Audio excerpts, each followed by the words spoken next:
मेरा नाम आशुतोष शर्मा है। Welcome to my YouTube channel. आज का हमारा तीसरा लेक्चर है regarding the FIFO valuation of inventory accounting standard 2।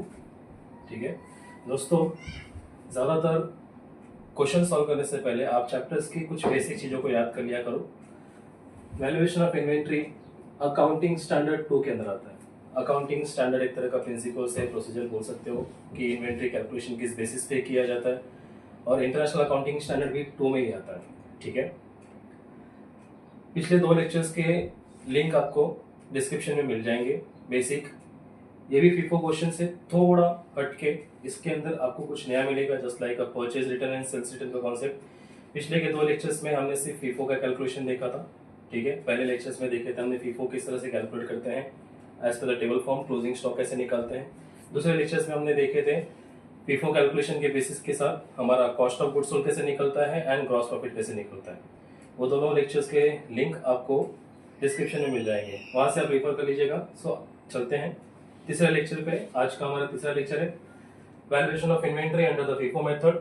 ठीक है, इसमें छोटा सा चेंजेस है, क्वेश्चंस में थोड़ा एडिशनल इन्फॉर्मेशन आ गया है। क्या हो अगर फीफो में परचेज रिटर्न और सेल्स रिटर्न का कॉन्सेप्ट आ जाए। तो ये आपका क्वेश्चन है। ठीक है, आई होप आपको दिखता रहेगा क्वेश्चंस। इसमें 2 एडिशनल इन्फॉर्मेशन दिए हैं कि परचेज रिटर्न और सेल्स रिटर्न अगर कॉन्सेप्ट आ गया तो आप फीफो में किस तरह से एडजस्ट करोगे। सेम फीफो में हमें क्या फाइंड करना है, always we have to find the closing stock. ठीक है, हमें क्लोजिंग स्टॉक ढूंढना है as per the previous lectures के हिसाब से, जैसे हमने देखा था वैसे ही। अगर आपने नहीं देखे रहेंगे तो जल्दी से जल्दी वो वीडियोस देख लो, अदरवाइज यहाँ पे भी आप सीख जाओगे फीफो मेथड कैसे सॉल्व करते हैं। बट पहले के भी वीडियो अगर आप देख लोगे तो आपके लिए अच्छा रहेगा।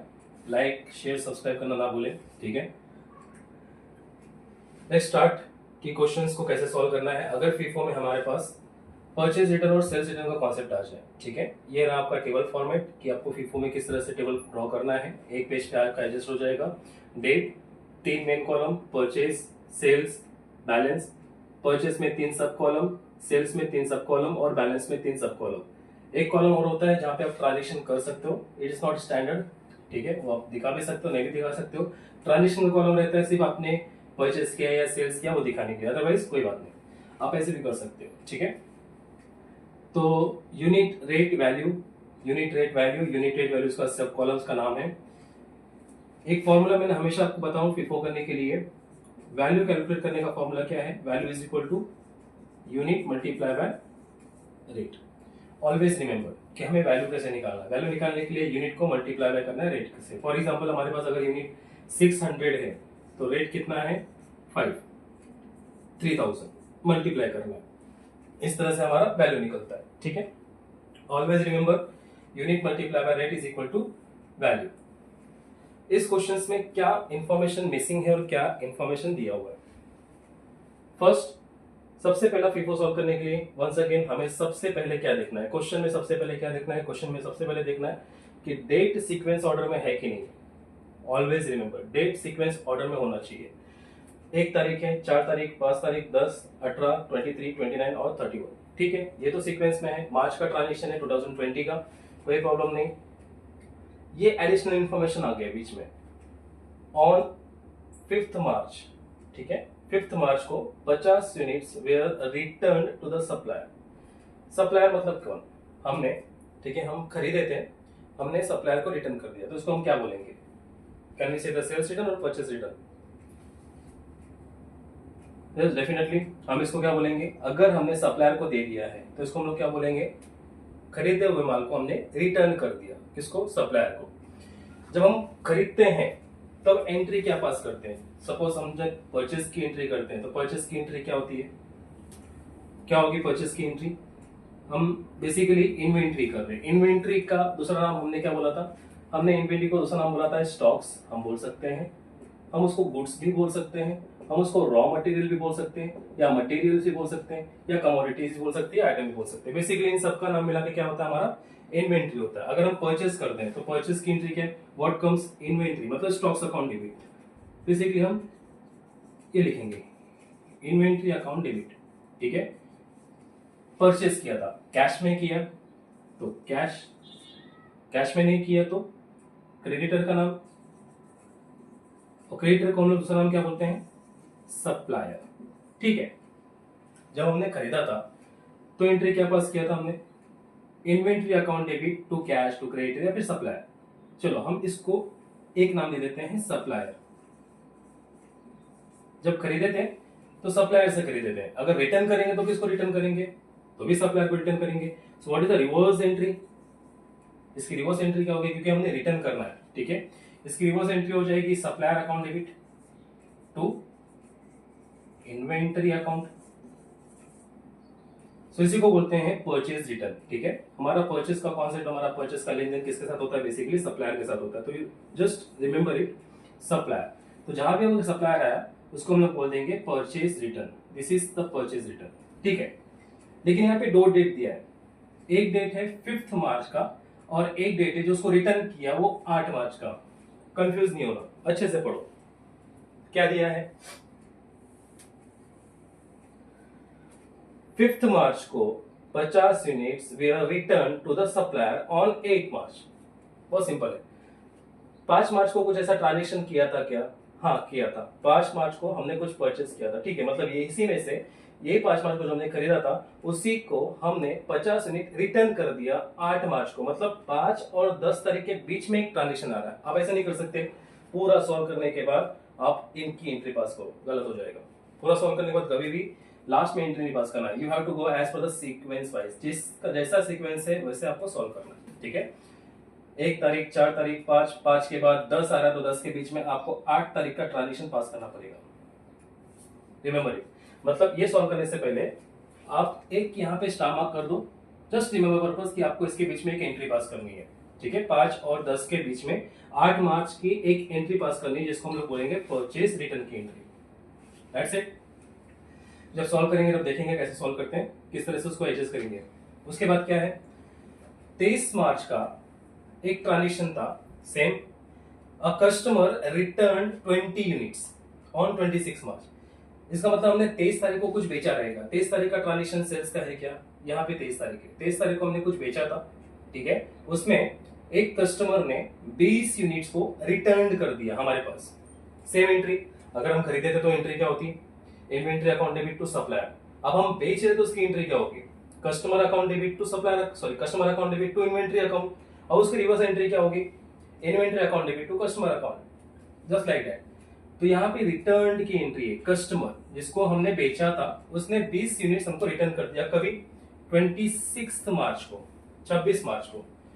तो 23 मार्च के बाद हमारा 26 मार्च का एक ट्रांजेक्शन जाएगा। 23 मार्च के बाद डायरेक्टली आ रहा है यहाँ पे 29 मार्च, मतलब यहाँ पे भी एक रिमेंबर टाइम लिख के डाल दो स्टार मार्क कि 23 से 29 के बीच में एक एंट्री एडजस्ट होने वाली है, जिसको हम लोग बोलेंगे सेल्स रिटर्न की एंट्री। That's it. सो ये दो एंट्री हमें एडजस्ट करनी है, दो एडिशनल इंफॉर्मेशन हमको एडजस्ट करना है FIFO मेथड में। आई होप यू अंडरस्टैंड।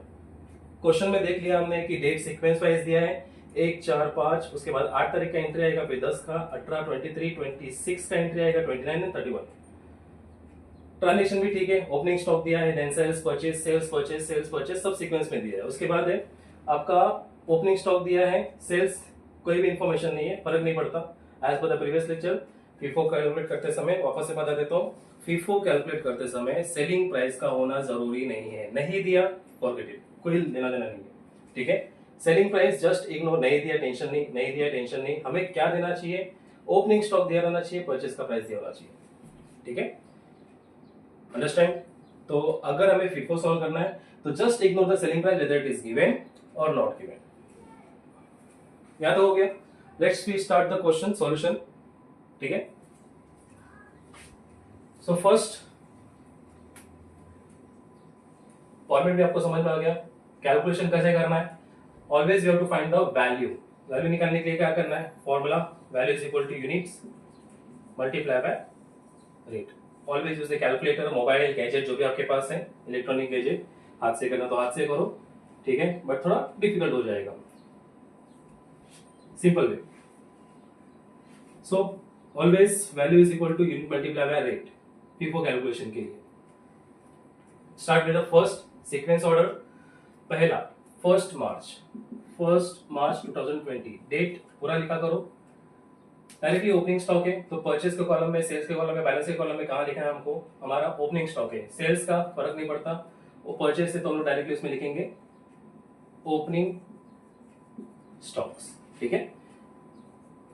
बैलेंस हमारे पास स्टार्टिंग में हमारे पास ओपनिंग स्टॉक था 6000 के यूनिट में, सॉरी 600 के यूनिट में at the rate 5 rupees, 6 multiply by 5 3000। ये हो गया स्टॉक नंबर 1। ये जो मैं लिख रहा हूँ is just a remember purpose, ये आप लोग लिख सकते हो, नहीं भी लिख सकते हो। इसका लिखना मतलब कि हमारे पास फर्स्ट स्टॉक्स में कितने यूनिट्स अवेलेबल है। पहले स्टॉक्स में 600, तो फीफो का मतलब ही होता है फर्स्ट इन फर्स्ट आउट। जब तक पहला स्टॉक खाली नहीं होगा आप दूसरे स्टॉक से बेच नहीं सकते हो। तो इसके लिए जस्ट फॉर रिमेंबर पर्पस, इस पे कोई मार्क्स नहीं मिलता, नहीं लिखोगे तो भी चलेगा। अंडरस्टैंडिंग पर्पस के लिए आपको ये नंबर डालना पड़ता है, so that you can understand properly कि आपके पास कितने स्टॉक्स अवेलेबल है बैलेंस में, ठीक है। ये हो गया फर्स्ट। ऐसे लाइन मार दो, नहीं मारना तो आपके ऊपर है, ठीक है, टाइम बचेगा आपका। दूसरा, नेक्स्ट डेट 4 तारीख का है, सेल्स 4 मार्च, डायरेक्टली सेल्स, परचेस का कोई लेना देना नहीं, डायरेक्टली सेल्स। तो हमारे पास बचा तो एक ही स्टॉक्स है और उसी में से अपने को बेचना है। क्या अवेलेबल है, just check the availability of the stocks having और नॉट। हमारे पास उतना स्टॉक्स है कि नहीं है। हमें बेचना है 300 यूनिट्स। क्या हमारे पास अवेलेबल है, balance, just check it balance. क्या चेक करना है, अमाउंट चेक नहीं करना है, हमें यूनिट्स बेचना है। तो यूनिट्स में हमारे पास 600 यूनिट्स है और हमें बेचना है 300 units. Yes, we can write directly. तो हम 600 में से कितना यूनिट लेंगे, 300 यूनिट लेंगे। यहाँ पे तो रेट दिया नहीं है, so as per the starting information selling price दिया हो तो भी नहीं लेना है, नहीं दिया हो तो बहुत अच्छी बात है, ठीक है। तो just ignore the selling price. अगर यहाँ पे मान लो, अगर यहाँ पे आपको कुछ भी रुपीस दिया होता, 3 रुपए दिया होता, तो आप ये 3 रुपया यहाँ पे लिख दिए, गलत। फीफो में सेलिंग प्राइस को आपको ऑलवेज इग्नोर करना है, ठीक है। तो क्या करेंगे, तो जिस स्टॉक से आपने निकाला उसी स्टॉक्स का रेट आपको यहाँ पे लिखना है। इस स्टॉक्स में 5 रुपए का रेट था, तो यहाँ पे भी आएगा 5 रुपीज, 1500 मल्टीप्लाई करेंगे तो 600 में से 300 बेच दिया, कितना बचेगा, बैलेंस यूनिट्स 300, 5 रुपीज के हिसाब से 1500। नाउ हमारे पास अभी फर्स्ट स्टॉक्स में कितना अवेलेबल है, 300 यूनिट्स। ये भी हो गया हमारा ट्रांजेक्शन 4 तारीख का, ठीक है। नेक्स्ट डेट क्या है, 5 तारीख, परचेज। 5 तारीख में परचेज का ट्रांजेक्शन है, 5 मार्च 2020 परचेज, 300 यूनिट खरीदना है। यूनिट्स के कॉलम में यूनिट्स 4 रुपए के हिसाब से 1200। सेल्स का कोई इंफॉर्मेशन नहीं है, छोड़ दो। लिखते समय कैसे लिखना है, under the FIFO first in first out आपको हर एक रिकॉर्ड सेपरेटली लिखना है। तो just check it the balance. Balance में कुछ लिखा हुआ है तो पहले उसको लिखेंगे, उसके बाद नेक्स्ट स्टॉक को लिखेंगे। तो बैलेंस में हमारे पास पहले भी पहला स्टॉक पड़ा हुआ है, तो पहले उसको लिखेंगे 300, 5 रुपीज के हिसाब से 1500, this is our first stocks. उसके बाद जाके हमने ये स्टॉक खरीदा था, उसके नीचे सेकंड स्टॉक्स 300 रुपए का, 4 रुपए के हिसाब से 1200 का second stocks. Now we have 2 stocks available, ठीक है। नाउ नेक्स्ट, अभी क्या करें, 5 तारीख तो हो गया हमारा। 5 तारीख के बाद 10 तारीख आ रहा है, लेकिन हमने स्टार मार्क करके रखा है। यस, ऑलवेज कभी कभी ऐसा बेनिफिट होता है।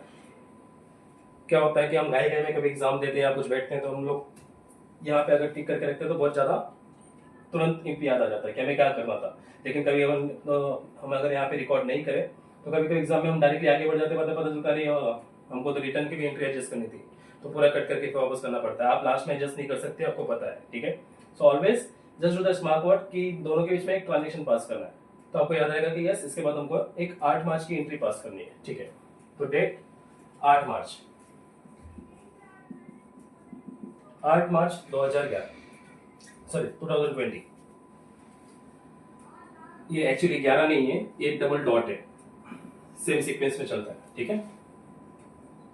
8 मार्च 2020 क्या स्टेटमेंट है कि 5 मार्च को जो स्टॉक्स हमने खरीदा था, ठीक है, 5 मार्च को जो स्टॉक्स हमने खरीदा था उसमें से 50 units were return to the supplier. हमने सप्लायर को रिटर्न कर दिया, कभी 8 मार्च को, बस इतने दिए, 50 यूनिट रिटर्न कर दिया।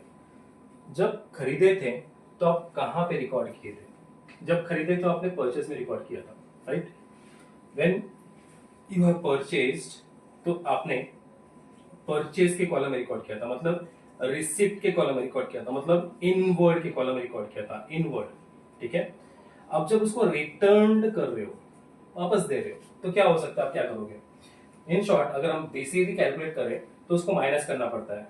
यस, हम परचेस को क्या करते हैं, परचेस में से परचेस रिटर्न क्या करते हैं, माइनस करते हैं। बट इस पैटर्न में हमको क्या करना है, हम यहाँ पे लिखेंगे तो उसको ब्रैकेट लगाना पड़ेगा, फिर बहुत सारा मगजमारी हो जाएगा। तो हम जस्ट अज्यूम्स, क्योंकि सेल्स भी हमारा तो जाहिर है, ठीक है? तो हम क्या करेंगे, परचेस रिटर्न को परचेस में ना लिख करके किधर दिखाएंगे, सेल्स के कॉलम में दिखाएंगे। सो दैट ऑटोमेटिकली हमको क्या समझ में जाएगा कि हमने जो खरीदा हुआ माल था उसको रिटर्न कर दिया, और just like a sale, assumes करना, सेल होता नहीं है, उसको अज्यूम्स करते हैं कि वापस दे दिया, चलो चला गया यूनिट्स, ठीक है? आउटवर्ड में दिखा देते हैं। तो हमारा सेल्स ऑलवेज किसका काम करता है, आउटवर्ड का काम करता है। तो आप इस यूनिट्स को कहां दिखाओगे, कौन से कॉलम में दिखाओगे? गलती से अगर अपने परचेस में दिखा दे तो आपको ऐड हो जाएगा, बट हमें ऐड नहीं करना है, हमें क्या करना है, हमें लेस करना है, ठीक है? हमें कम करना है स्टॉक्स को, आउट करना है स्टॉक्स को, रिटर्न करना है, ठीक है? सो इसके लिए आप इस 50 यूनिट्स को कहां पे दिखाओगे, परचेस कॉलम में नहीं दिखाओगे, किधर दिखाओगे, सेल्स के यूनिट्स में दिखाओगे। You understand? अब प्रॉब्लम क्या है, अब प्रॉब्लम है रेट। अगर हम सेल्स दिखा रहे हैं तो रेट क्या होगा, what will be the rate? Assumes करो हमारे पास दो है, एक 305 रुपए के हिसाब से, एक 304 रुपए के हिसाब से, जस्ट अज्यूम्स। सोचो इसमें रेट क्या है। बहुत सिंपल है, अगर आपने स्टेटमेंट वापस से अच्छे से पढ़ा तो आप तुरंत बता दोगे कि यहाँ पे क्या आएगा। जब भी हम कभी रिटर्न करते हैं तो हम लेटेस्ट स्टॉक्स देखते हैं। अगर इन्फॉर्मेशन नहीं है, सपोज अगर डेट वगैरह नहीं दिया है, ठीक है, कौन से स्टॉक्स का कौन से तारीख का डेट था, ऐसा कुछ नहीं बोला, और आपको डायरेक्टली बोला कि परचेज रिटर्न करो, इतने तारीख को परचेज रिटर्न करो, इतने तारीख को सेल्स रिटर्न करो, तब आप क्या करोगे, तब प्रॉब्लम हो जाएगा। अभी तो ठीक है, आप लोग एक अंदाजा लगा ले रहे हो कि इसका ये रेट हो सकता है। कैसे अंदाजा लगाया आपने कि इतने तारीख का स्टॉक था तो इतने रुपए का था, तो उसके हिसाब से हम रिटर्न करेंगे। सही बात है, ये सही है। क्यों? क्योंकि आपको यहाँ पे दिया है कि आपका 5 तारीख का स्टॉक का जो प्राइस रहेगा आप उसी प्राइस में रिटर्न करोगे, ठीक है? ये लॉजिकली आंसर सही है। लेकिन अगर सपोज मान लो कि आपको 5 तारीख दिया ही नहीं, आपको डायरेक्टली बोला कि परचेज रिटर्न करना है, ये फलाना ढिमकाना टाइम के आपको मतलब बोल दिया कि 8 तारीख को आपको परचेज रिटर्न करना है और 26 तारीख को आपको सेल्स रिटर्न करना है। कौन सा स्टॉक था, कभी का स्टॉक था, पता नहीं था, आपको ऐसा कोई इन्फॉर्मेशन दिया नहीं दिया कि इस तारीख का स्टॉक से आपको रिटर्न करना है, कुछ नहीं। तब क्या करेंगे, देन व्हाट? अभी तो हमको डेट दिया है कि इस तारीख का जो खरीदा था उसको रिटर्न करना है, इस तारीख का जो बेचा था उसको रिटर्न करना है, ठीक है? तो उस टाइम पे जो हमको प्राइस रहता है हम उसको लेना पड़ता है। लेकिन अगर नहीं दिया है डेट तो क्या करेंगे, लेटेस्ट स्टॉक्स, याद रखो लेटेस्ट स्टॉक्स। लेटेस्ट स्टॉक्स क्या होता है, ये होता है हमारा लेटेस्ट स्टॉक्स। ये 1 और 2, इन दोनों में हमारा लेटेस्ट स्टॉक्स क्या होगा, ये रिसेंट स्टॉक, हमने जस्ट अभी ये खरीदा, ठीक है? तो हम नीचे वाले स्टॉक्स को ही क्या समझते हैं, लेटेस्ट स्टॉक समझते हैं। उसी को से हम उसी का रेट अप्लाई करेंगे, ठीक है? ऑलवेज रिमेंबर, सो लेटेस्ट स्टॉक्स का रेट ऑलवेज अप्लाई होगा। अगर लेटेस्ट स्टॉक का रेट अप्लाई होगा तो यहाँ पे कितना आएगा, 4 रुपया। अगर हम डेट वाइज जाए, 5 तारीख का, 5 तारीख का परचेस का कितना रुपया था, 4 रुपया था, 4 रुपीज, ठीक है? तो 5 तारीख का रिटर्न करना है, जितने रेट में खरीदा था उतने रेट में, कितना आएगा फिर यहाँ पे, 200।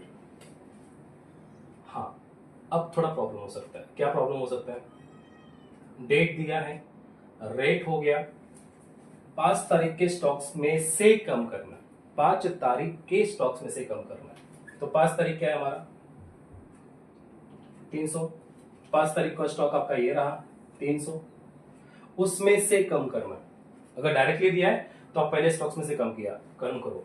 अगर आपको 5 तारीख नहीं दिया, डायरेक्टली बोला आपको परचेज रिटर्न करना है, सेल्स रिटर्न करना, जो पहला स्टॉक आपके पास रहेगा, जो लेटेस्ट स्टॉक आपके पास रहेगा, उसमें से कम कर दो डायरेक्टली। लेकिन अगर आपको बोला है, स्पेसिफिकेशन दिया है कि 5 तारीख के स्टॉक्स में से कम करना, तो उसमें से कम करना पड़ेगा। मतलब पहले स्टॉक्स को आपको हाथ नहीं लगाना है, पहले स्टॉक्स आपका एज इट इज पेंडिंग है, मतलब एज इट इज आपका अवेलेबल है, उसको हाथ नहीं लगाना।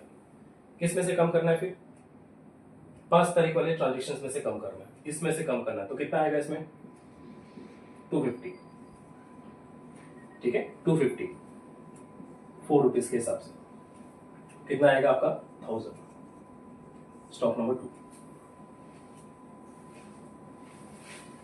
Got it? Again I am repeating, हमें करना है परचेज रिटर्न। 5 तारीख का खरीदा हुए माल में से हमको रिटर्न करना है। तो 5 तारीख का जो माल था 300, उसमें से 50 यूनिट रिटर्न करना है। तो पहले वाला जो स्टॉक है उसको हाथ नहीं लगाएंगे, ठीक है, उसको रिटर्न करेंगे। 5 तारीख का जो रेट था वही रेट अप्लाई करेंगे, उसी में से कम करेंगे, ठीक है। इन केस अगर हमको 5 तारीख नहीं दिया हुआ है तो हम जाके फर्स्ट स्टॉक्स में से क्या करेंगे, रिमूव कर देंगे। कि कौन सा स्टॉक सा खरीदा था पता नहीं, तो फर्स्ट स्टॉक्स में से हम उसको रिमूव कर देंगे। You understand? ये हो गया हमारा purchase return. I think you understand properly, ठीक है। 8 तारीख का हो गया ट्रांजेक्शन। नाउ 8 तारीख के बाद 10 तारीख का सेल्स करना है। 10 मार्च का सेल्स परचेज के कॉलम में कैन 200 यूनिट्स बेचने हैं, 200 यूनिट्स। तो 200 यूनिट्स हम किस में से बेचें, फर्स्ट स्टॉक्स में से बेचें कि सेकंड स्टॉक्स में से बेचें। ऑलवेज रिमेंबर, हम कर कौन सा मेथड रहे हैं, FIFO, first in first out, ठीक है। तो जब तक पहला स्टॉक खाली नहीं होगा तब तक आप सेकंड स्टॉक्स को हाथ नहीं लगा सकते। इसके लिए हम यहाँ पे बेसिकली मैं यहाँ पे क्या लिखता हूँ, 1 और 2। तुम्हारा फर्स्ट स्टॉक्स क्या है, 300 का स्टॉक है, हमें बेचना कितना है, 200 बेचना है। डायरेक्टली बेच सकते हैं, 300 अवेलेबल है, बहुत ज्यादा है, 200 बेचना है। रेट तो है ही नहीं यहाँ पे, तो कौन सा रेट लेंगे, जिसमें से उठाया उसमें से रेट, 5 रुपए का रेट, 1000, ठीक है। कुछ बचेगा हमारे पास फर्स्ट स्टॉक्स में, यस। 300 में से 200 गया तो कितना बचेगा, 100, 5 रुपीज के हिसाब से 500। ये हमारा हो गया स्टॉक नंबर 1। सेकेंड स्टॉक्स को तो हाथ नहीं लगाया था, एज इट इज रहेगा हमारा 250, 4 रुपीज के हिसाब से 1000, स्टॉक नंबर 2। ये हो गया हमारा सेल्स की एंट्री। जब हम लाइन डिवाइड करके रखते हैं तो क्लियरली अंडरस्टैंड हो जाता है कि हमारे पास बैलेंस में कितने यूनिट्स दिखा रहे हैं, ठीक है। या आपको नहीं करना है तो आप नहीं कर सकते, आपके ऊपर चॉइस है। टाइम बचेगा आपका, मार्कर भी बचेगा, और आपका इंक बच जाएगा, ठीक है। अगर दिखाओगे तो अच्छी बात है, सो दैट चेक करने वाले को भी थोड़ा अच्छा लगता है। नाउ नेक्स्ट आगे बढ़ते हैं। 18 तारीख पे सीक्वेंस में जा रहा है, परचेज है 200 का। 18 मार्च परचेज 200 यूनिट्स है, 5 रुपए के हिसाब से 1000। मल्टीप्लाई करना सीखो, मल्टीप्लाई आपको कैलकुलेटर में करना पड़ेगा, ठीक है। मैं यहाँ पे बच्चों जैसा 200 मल्टीप्लाई बाय 5 0 0 0 2 बचे 10 ऐसा नहीं बता सकता। यूज द कैलकुलेटर, सिंपल, सुनो अच्छे से और कैलकुलेट करो। 200 multiply by 5 is equal to 1000। Sales का कोई लेना देना नहीं है। अब हमारे पास लिखते समय कैसे लिखना है, हम डायरेक्टली इसको लिखे कि पहले जो बैलेंस है उसको लिखे। तो फीफो करते समय जो बैलेंस पहले है उसको वैसे लिखना है, ठीक है। भले से आपका हाथ दर्द करे लेकिन लिखना पड़ेगा, क्या करें। 100, 250, 5, 4, 500, 1000, स्टॉक नंबर 1, स्टॉक नंबर 2। इन दोनों स्टॉक्स को होने के बावजूद हमने एक स्टॉक्स और खरीदा, 200 का स्टॉक्स खरीदा, 5 रुपए के हिसाब से 1000, स्टॉक नंबर 3। अब हमारे पास कितने स्टॉक्स हो गए, 3 स्टॉक्स, सिंपल। जस्ट फोकस करो कि हमारे पास कितने स्टॉक्स है। 100 का एक स्टॉक्स है, 250 का स्टॉक्स है और एक 200 का स्टॉक्स है। 3 स्टॉक्स हमारे पास है। 23 तारीख बेचना है, 23 मार्च 2020 बेचना है अपने को। परचेज का लेन देन नहीं है कुछ भी। कितने यूनिट्स बेचने हैं, यस 400, 400 यूनिट बेचना है। डायरेक्टली सेल कर सकते हैं क्या, ये लो मैंने लिख दिया डायरेक्टली 400, सही होगा। टेल मी, अगर आपने मेरा पहला लेक्चर और दूसरा वीडियो देखा रहेगा, first lecture video, second lecture video, तो आपको समझेगा कि नहीं हम गलत कर रहे हैं, ठीक है। हम डायरेक्टली 400 नहीं लिख सकते। ये लिखने का मेथड कौन सा तरीका आता है, वेटेड एवरेज। ऑलवेज रिमेंबर, हम कौन सा कर रहे हैं, फीफो मेथड कर रहे हैं, तो हम डायरेक्टली नहीं लिख सकते, ठीक है। तो हमें कैसे लिखना है फिर, 400 यूनिट कैसे बेचें, how can be sold 400 units. Always remember, dialogue याद रखो, फर्स्ट इन फर्स्ट आउट। 400 बेचना है, पहला स्टॉक सोल्ड आउट करो, पहला स्टॉक पहले बिकना चाहिए।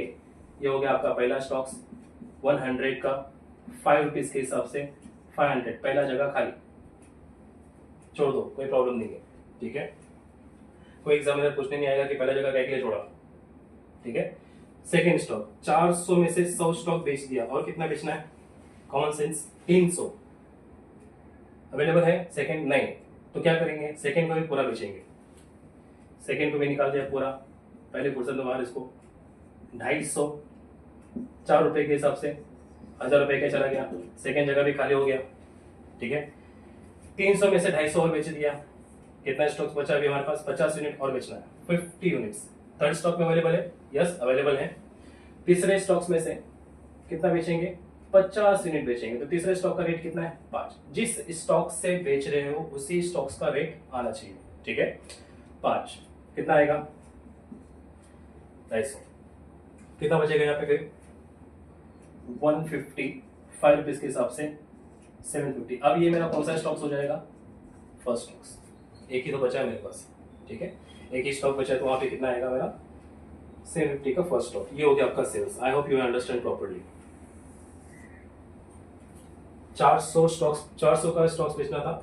400 में सबसे पहला स्टॉक्स हमने 100 का बेचा, ठीक है, ₹5 के हिसाब से। दूसरा स्टॉक्स 300 का था, उसमें 250 का बेचा ₹4 के हिसाब से। और तीसरा 50 जो बचा है थर्ड स्टॉक से हमने बेच दिया उसी के रेट के हिसाब से। क्लियर? अब हमारे पास 150 का स्टॉक बचा है और वो भी है ₹750 का, ₹5 के हिसाब से। क्लियर? अंडरस्टैंड? ठीक है। सो 23 तारीख के बाद आते हैं हमारे नेक्स्ट। ओहो, बीच में आ गए स्टार मार्क। रिटर्न पास करना है। 23 तारीख से 29 तारीख के बीच में एक 26 तारीख का ट्रांजिशन आ रहा है, that's called is sales return. अगर हमने परचेज रिटर्न को सेल्स के कॉलम में दिखाया था,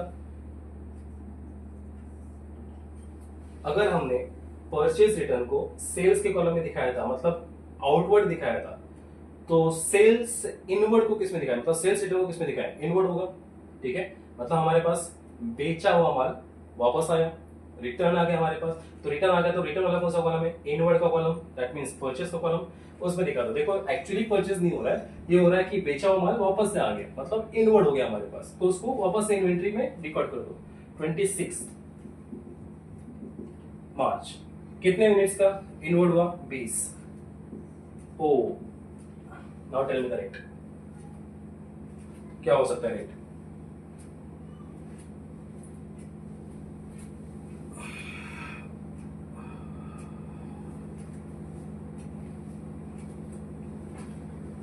लगाए कुछ दिमाग, रेट क्या होगा? दो ही ऑप्शन है। अगर आपको डेट दिया है तो डेट के हिसाब से जाओ कि डेट में कितना अमाउंट है। अगर हम डेट के हिसाब से जाएंगे तो 23 तारीख का बेचा हुआ माल हमको वापस आया, 23 तारीख का बेचा हुआ माल हमको वापस आया, लेकिन रेट तो है नहीं। अब रेट है ही नहीं, सर ने तो बोला था रेट का टेंशन नहीं लेने का। दूसरा टेंशन आ गया, अरे बाप रे, 400 बेचा था लेकिन अलग अलग रेट के हिसाब से। अरे बाप, अब क्या? सबसे हाईएस्ट प्राइस क्या है? ₹5। ना ना ना। सबसे लोएस्ट प्राइस क्या है? ₹4। No, again no. ये लॉजिक लगाने का नहीं, बच्चों जैसा लॉजिक है। जय माता दी, ₹5 उठा लेते हैं, जय माता दी ₹4 उठा लेते हैं, ऐसा कुछ नहीं है, ठीक है। मैंने आपको एक वर्ड बोला था कि परचेज रिटर्न और सेल्स रिटर्न करते समय आप रेट को किस तरह से आइडेंटिफाई करोगे। वर्ड याद आ रहा है? मैंने आपको बोला था latest item, latest stocks. Item मतलब वो वाली नहीं, ठीक है, लेटेस्ट स्टॉक्स। लेटेस्ट स्टॉक्स मतलब क्या है? रिसेंट स्टॉक आपका उसने आपने किस में से बेचा था? रिसेंट, जस्ट अज्यूम्स आपने 3 स्टॉक्स में से बेचा है, तो लेटेस्ट और रिसेंट स्टॉक आपका क्या है? ये रिसेंट स्टॉक है आपका, नीचे वाला, ठीक है। हो सकता है ये जो बेचा रहेगा उसमें से आ जाएगा, ठीक है। तो इसका रेट उठा लो। सर इसमें से क्यों नहीं लिया? अरे भाई छोड़ दो, 100 बेच गया, 250 बेच गया, तो एक ही कॉमन उठा लो जो आपका लेटेस्ट आइटम है ना, लेटेस्ट आइटम्स के स्टॉक्स में से उठा लो। अगर यहाँ पे 2 रहेगा तो दूसरे वाले आइटम से उठा लो, 4 रहेगा तो चौथे वाले कॉलम से उठा लो, 3 है तो लास्ट, मतलब जो लेटेस्ट आइटम आपने बेचा है ना, लेटेस्ट स्टॉक्स में से, उसी स्टॉक्स के रेट्स को आप अप्लाई कर दो। You understand? तो यहाँ पे जो हमारा रेट आएगा वो क्या रहेगा? यहाँ पे ये हो गया हमारा लेटेस्ट आइटम, ₹5 का 100। क्लियर है? तो हमने सेल्स रिटर्न को इनवर्ड की कॉलम में, मतलब परचेज के कॉलम में दिखाया। 20 यूनिट हमारे पास रिटर्न आया है, कौन से प्राइस के हिसाब से, लेटेस्ट आइटम के प्राइस के हिसाब से, हमारा लेटेस्ट आइटम उसका प्राइस है 5 रुपया, तो उसके हिसाब से हमारा आ गया 100 रुपया। ठीक है, अब लिखना कैसे है, अगर आपने परचेज के कॉलम में लिखा है तो इसका मतलब आपने एक्चुअली परचेज किया ऐसा नहीं है, जस्ट अज्यूम दैट आपका वापस आया है स्टॉक, तो आपके स्टॉक्स बढ़ गए, तो आपके पास पहले भी स्टॉक्स था, यस हमारे पास पहले भी स्टॉक्स था 150 का, दूसरा भी स्टॉक्स हमारे पास बढ़ गए तो ऐड कर दो। ठीक है, 150 का स्टॉक्स 5 रुपीज के हिसाब से 750, 20 स्टॉक्स और बढ़ गए, 20 का स्टॉक्स 5 रुपीज के हिसाब से 100। Now we have 2 stocks.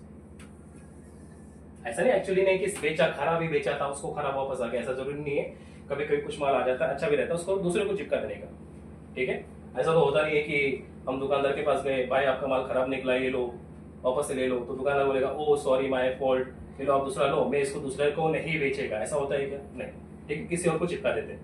But actually में यहाँ पे आपको समझ सोचो कि just we have to add up. Clear है? तो बेस स्टॉक्स हमारे पास और ऐड हो गए, सेल्स रिटर्न, बेचा हुआ माल वापस आ गया तो उसको ऐड करना है इन्वेंटरीज में। क्लियर है? I hope you are understand.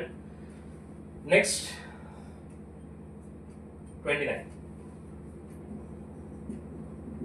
29 March का परचेज का ट्रांजेक्शन है, 400 यूनिट खरीदा है 6 रुपए के हिसाब से, ये हुआ आपका 400, 6 रुपए के हिसाब से 2400। ठीक है, सेल्स का कोई लेना देना नहीं है। लिखते समय भी क्या लिखेंगे, आई होप पता होना चाहिए आपको आंसर। जितना बैलेंस में पड़ा है पहले वो लिखेंगे, उसके बाद लिखेंगे। हाथ दर्द कर रहा है, फर्क नहीं पड़ता है, लिखना है 20 और एक और 400 का यूनिट आ गया 6 रुपए के हिसाब से, 750, 100 और 2400। Stock 1, stock 2, stock 3। Now we have 3 stocks.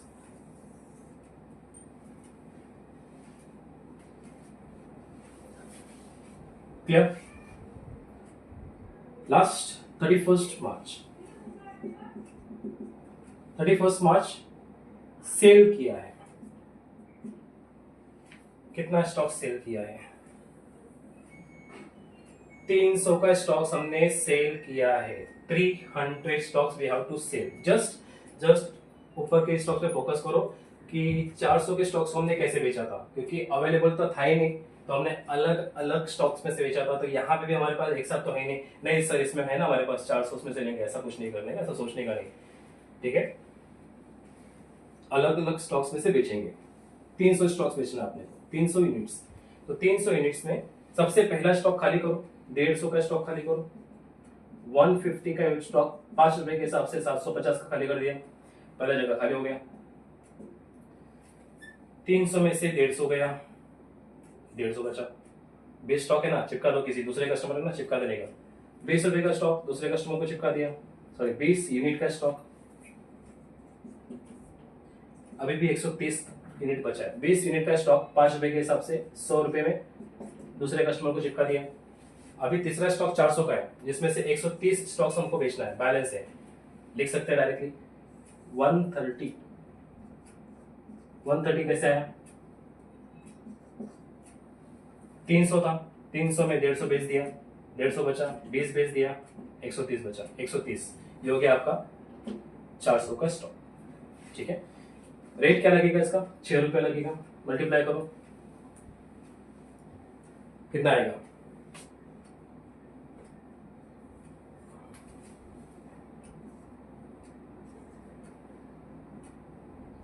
780।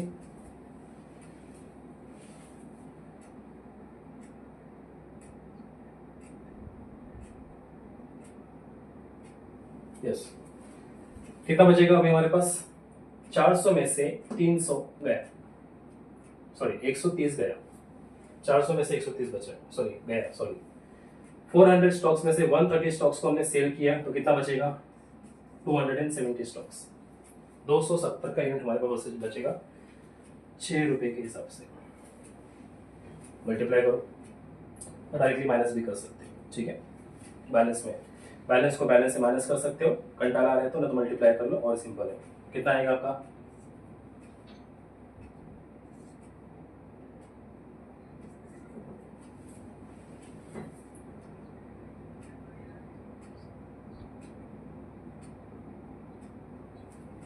$1620। पर स्टॉक्स, ये हो गया हमारा सेल्स। क्लियर? समझा आप लोग को गाइस? जो हो गया हमारा 31 मार्च का सोल्ड आउट 300 स्टॉक्स को हमने किस कैटेगरीज में कैसे बेचा, और हमारा लास्ट में कितना बचा 270। अभी तक हमने लिखा नहीं है, मार्क्स कटेगा, ठीक है, हाई नहीं करने का ऑलवेज। मार्च का ट्रांजिशन चल रहा है, मार्च के डेट के हिसाब से सीक्वेंस लास्ट ऑर्डर आपका रहेगा 31 मार्च। यहाँ पे लिखेंगे हम क्लोजिंग स्टॉक, ठीक है। एक ही स्टॉक बचा हमारे पास 270 का, ये हो गया हमारा फाइनल आंसर। 270 यूनिट्स 6 रुपए के हिसाब से 1620 रुपए का। प्रॉपर लिखा करो। I hope you are understanding, और आपने अंडरस्टैंड किया रहेगा कि हमने फीफो मेथड में purchase return and sales return को किस तरह से एडजस्ट किया, उसके रेट्स कैसे एप्लीकेबल किए, ठीक है। इफ एनी डाउट तो आप मुझे डायरेक्टली मैसेज कर सकते हो व्हाट्सएप में, डिस्क्रिप्शन में मेरा सब इन्फॉर्मेशन है। इसके पहले के 2 लेक्चर्स के वीडियोस के लिंक्स मैं आपको डिस्क्रिप्शन में शेयर कर दूंगा, वहाँ से आप प्रैक्टिस कर सकते हो। आई होप आपको तीनों लेक्चर्स के हिसाब से आपको फीफो कैलकुलेट करने आ गया होगा, ठीक है। इसके बाद हम स्टार्ट करेंगे वेटेड एवरेज मेथड, कि वेटेड एवरेज कैसे सॉल्व करते हैं। फिर हम लोग कंपेयर करेंगे फीफो और वेटेड में कि वैल्यूज कैसे चेंज हो रहे हैं, दोनों एप्लीकेबल कौन से तरीके में कब कब एप्लीकेबल ज़रूरी होता है as per the accounting standard, ठीक है। In the next lecture we will start our weighted average. एक और लेक्चर अगर होगा तो हम देख लेंगे इसके ऊपर कि अपना शॉर्टेज क्या हो गया, लॉस्ट। हाँ, आपको अभी इधर देखता हूँ, अगर लॉस्ट हुआ, मटेरियल लॉस्ट, फायर्ड हो गया, या स्टोलन हो गया, चोरी हो गया, ठीक है, या डिस्ट्रॉयड हो गया वगैरह वगैरह, ऐसा कुछ वर्ड है, तो इसको हम किस में दिखाएंगे, कौन से कॉलम में दिखाएंगे। अगर ऐसे वर्ड्स आपको एडजस्टमेंट में आ रहे हैं तो कौन से कॉलम में दिखाएंगे। डेफिनेटली ये तो परचेज होगा नहीं, लॉस्ट हो गया या डिस्ट्रॉयड हो गया, चोरी हो गया, तो आप परचेज में दिखाओगे क्या, बोल के भी आप परचेज में नहीं दिखाना, तो कौन से कॉलम में दिखाएंगे, यस, सेल्स, आउटवर्ड कॉलम, ठीक है। तो अगर कभी लॉस्ट, फायर्ड और स्टोलन करके ऐसा कुछ इन्फॉर्मेशन आ रहा है तब उसको आउटवर्ड के कॉलम में दिखाओगे, जस्ट लाइक सेल्स के कॉलम में दिखाओगे, राइट, लेटेस्ट स्टॉक्स का। क्लियर है? So thank you everyone guys lecture सुनने के लिए। आई होप आपको समझ में आ गया रहेगा। वीडियो अच्छा लगे तो चैनल को please like, share and subscribe जरूर करें अपने फ्रेंड्स के साथ। मिलते हैं अगले वीडियोस के अगले लेक्चर्स में। Thank you.